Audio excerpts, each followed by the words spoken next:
Ini nga painting, entry ko ni sa Bangko Sentral National Art Competition 2011. Nag-finalist ni siya. Nag-finalist sa mga 30 kami sini. So do expected ko nga mag-daog sini nagkatong sa Manila. Nakabi ko ni sa daw ang isa sa pinaka masterpiece ko. Since this is a portrait of a woman, a mother, and a wife. Amo ni siya akon ang portrait sa akon nga wife. Ang medium maging gamit ko automotive lacquer on canvas. O silingon automotive kung siyang ginagamit sa car. So usually gina-brush ano ni siya gina-airbrush.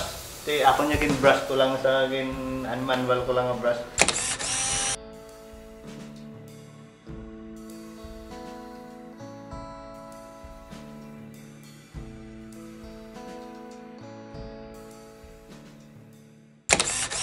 Ang title niya ni Now, but silingon subong.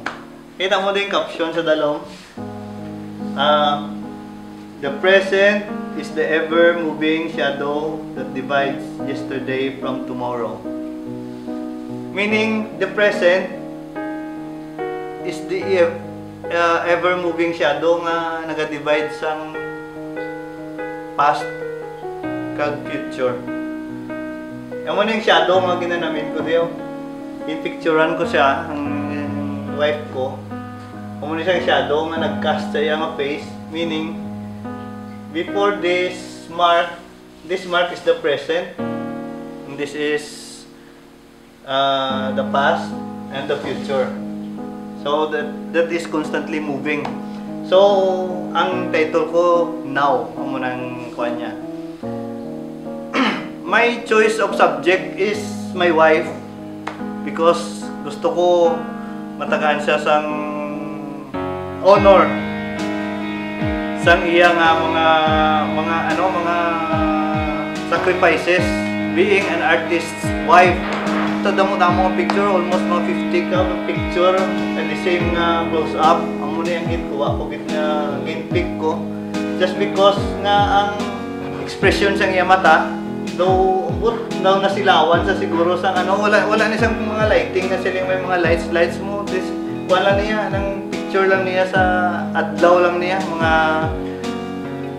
7 o'clock in the morning pag butlak sa adlaw amo na akong picturean siya. Ang expression sa mata may mga trace bala sang fear. I mean ang iyang expression daw naga-play sa being strong-willed woman, at the same time may fear siya. Ang strength sang ni Mrs. ang gusto ko ikuan nga sang point nga may bata kami nga napatay dito ko na prove ang iya nga strength kag ang iya will nga ang pamilya namon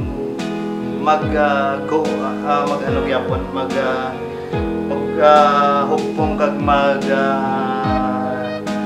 go on sang normal namon nga kabuhi. So this painting ang gusto ko siya tagaan sang honor sang iya tanan nga mga efforts nga ginakuha niya despite sang kabudlay sang pangabuhi. Ang iya nga kuan may gibuta ko sang choker of kiss. Ang kiss siling ko it could mean a choker, literally nga ma-choke siya.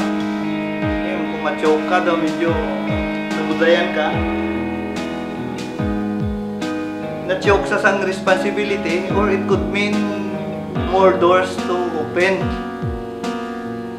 Now, buot silingon now. Di amo nang akon nga pansin I mean I treasure this painting more than any work nga naubra ko.